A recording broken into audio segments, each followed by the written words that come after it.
The warm glow of the cafe lights shimmered against the evening sky, painting golden reflections on the window where Adrian Shaw sat alone, glancing at his watch for the third time in 10 minutes. At 34, he'd learned to recognize the signs. This had all the makings of another failed blind date. His business partner had sworn this one was different. She's perfect for you, Adrian. Kind, real, not like the others. But now, 20 minutes past the agreed time, the empty chair across from him told a different story. Adrian sighed, ready to wave for the check, when a tiny figure caught his eye. A little girl, no older than 4, was carefully making her way through the maze of tables. Golden curls tied with a pink ribbon bounced with every determined step. Dressed in a soft pink dress, she carried herself like she had a mission. She stopped right beside him and said, with perfect politeness, "Excuse me, are you Mr. Adrian?" Adrian blinked, momentarily thrown. "I am. And who might you be?"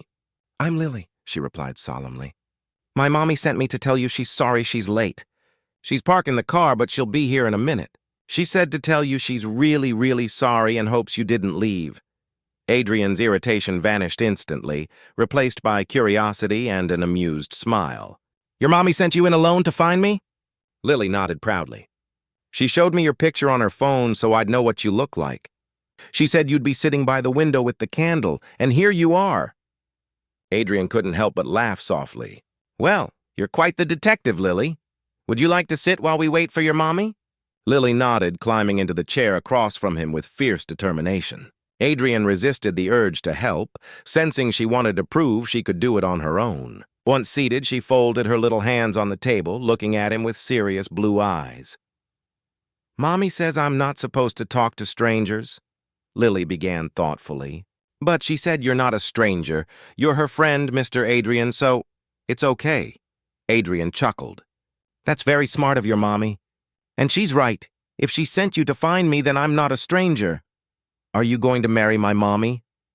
Lily asked suddenly, her voice innocent but firm. Adrian nearly choked on his water. "I what?" Lily tilted her head, patient as ever. "Are you going to marry my mommy? Mrs. Henderson next door said mommy needs to find a husband, and mommy said she's trying, but it's hard with a little girl 'cause some men don't like kids. Do you like kids?"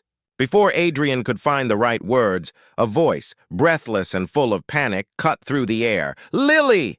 A woman rushed toward them, cheeks flushed, eyes wide with embarrassment.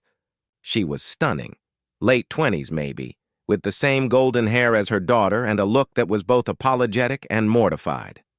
"Lily, I told you to wait by the door, not to go searching for him," she scolded gently before turning to Adrian. "I'm so sorry. I'm Isabel, and this little escape artist is my daughter Lily. I swear she doesn't listen when she's curious." Adrian smiled, still a little dazed. He wasn't sure what he had expected from tonight, but it certainly wasn't this. "I found him, Mommy," Lily announced proudly. "And I told him you were sorry you were late." Isabel sighed, torn between amusement and embarrassment. "Yes, sweetheart, you did. And that was very helpful. But you still shouldn't have come over alone." Then she turned to Adrian, her expression soft but full of apology. "I'm really sorry. The parking was a nightmare, and then I couldn't figure out the meter, and by the time I got inside, well, Lily had already taken initiative." Adrian smiled.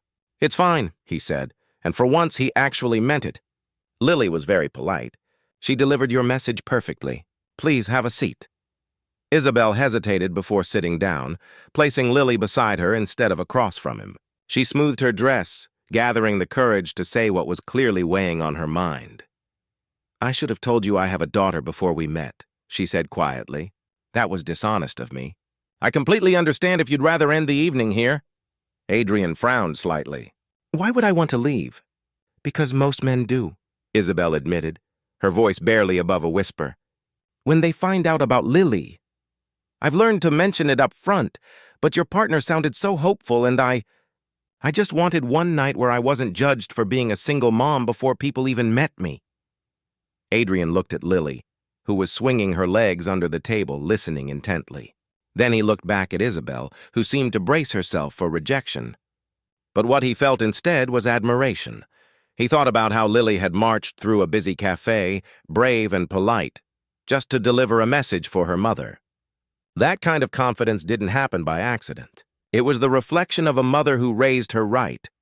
"I think," Adrian said softly, "anyone who judges you for being a mom is a complete idiot, missing out on something incredible. Lily is amazing. That says everything about you." Isabel's eyes shimmered, her composure breaking just a little. "That's the nicest thing anyone said to me in a long time," she whispered. Dinner arrived, and what could have been awkward slowly turned into something surprisingly warm. Lily chattered nonstop about her daycare adventures and her favorite cartoons, occasionally asking Adrian questions that made both adults burst out laughing. As the night went on, Isabel began to relax. Her shoulders softened, her laughter came easier. She could see that Adrian wasn't just being polite. He genuinely wanted to know them, both of them. Later, as dessert arrived and Lily became completely absorbed in coloring on the kids' menu, Adrian smiled. "You know," he said, lowering his voice, "Lily asked me earlier if I was going to marry you." Isabel turned bright red. "Oh God, I am so sorry." "She overheard my neighbor talking, and now she thinks every man I meet is a potential husband," Adrian chuckled. "It's okay, honestly. It made me think." He paused, staring down at the spoon in his hand. "I've spent 10 years building my company, working, succeeding, doing everything you're supposed to do. But I go home every night to an empty apartment. And lately I've been wondering, what's the point of it all?" His gaze drifted from Lily's tiny, focused hands to Isabel's gentle smile. "Watching you two tonight, it reminded me that the best things in life aren't things. They're people. They're connections. They're moments like this." Isabel looked at him carefully. "Are you saying you'd like to see us again?" Adrian met her eyes, steady and sincere. "I'm saying I'd like to try. If you're willing. I don't have experience with kids, I work too much, and I'll probably mess up 100 times. But I'd like the chance to know you both better." Isabel's eyes softened, and something unspoken passed between them. Hope, maybe. Or the quiet start of something new, and over the following months, Adrian soon became a regular part of Isabel and Lily's lives. What began as weekend visits turned into weekday dinners, and before long, he was learning things he'd never imagined he'd need to know, like bedtime routines, children's cough syrup doses, and the delicate art of toddler negotiations. Isabel introduced him to a world that had nothing to do with deadlines or profits, a world filled with laughter from playground swings, movie nights filled with popcorn and animated songs, and the quiet comfort of shared family dinners. And Lily, ever the little commander, decided it was her job to evaluate Adrian's progress. She'd march up to Isabel with a serious face and say things like, "Mr. Adrian is doing a good job," or, on less successful days, "Mr. Adrian needs to try harder at playing dolls." A year after that unforgettable evening at the cafe, Adrian returned to the very same spot, with a plan that had been growing quietly in his heart. This time, he wasn't waiting alone. Isabel sat across from him, and Lily sat beside her, swinging her legs and coloring as usual.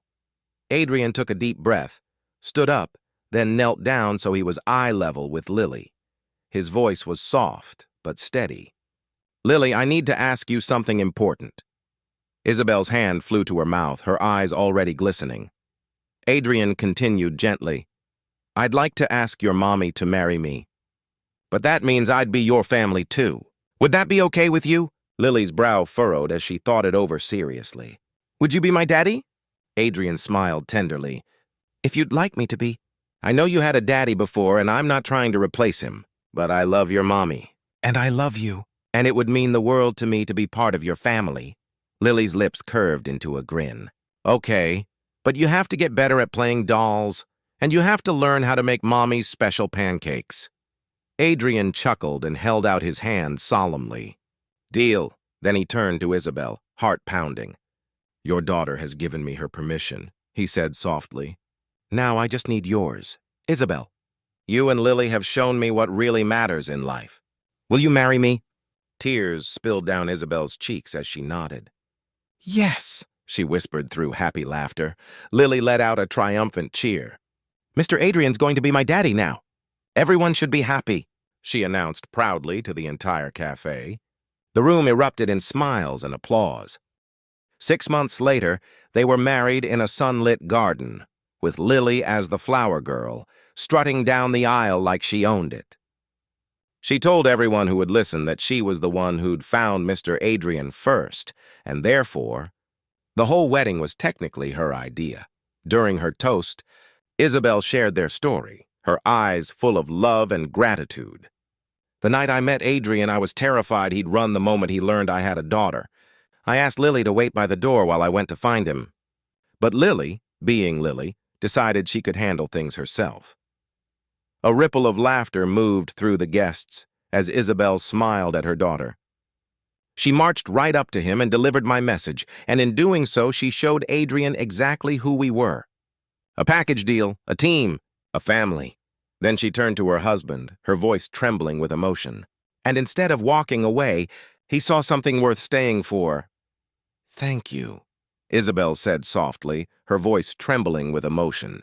"Thank you for seeing that Lily wasn't a complication, but a gift. Thank you for loving us both, and for being the kind of man who understands that the best things in life often come wrapped in the most unexpected packages." She smiled through tears, her eyes glimmering in the candlelight. Sometimes those gifts are delivered by determined little 3-year-olds who don't always follow instructions.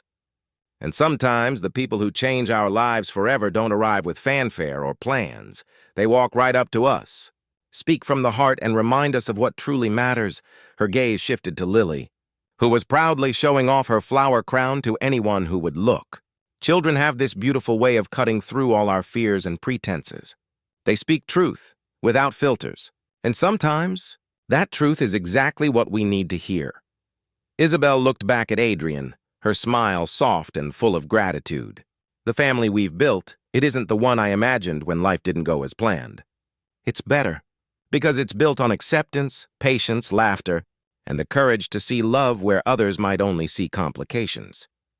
The crowd clapped gently, moved by her words, and as the music began and the couple shared their first dance, the camera slowly panned to Lily, spinning happily nearby, proof that sometimes the smallest hands can lead us to the biggest miracles.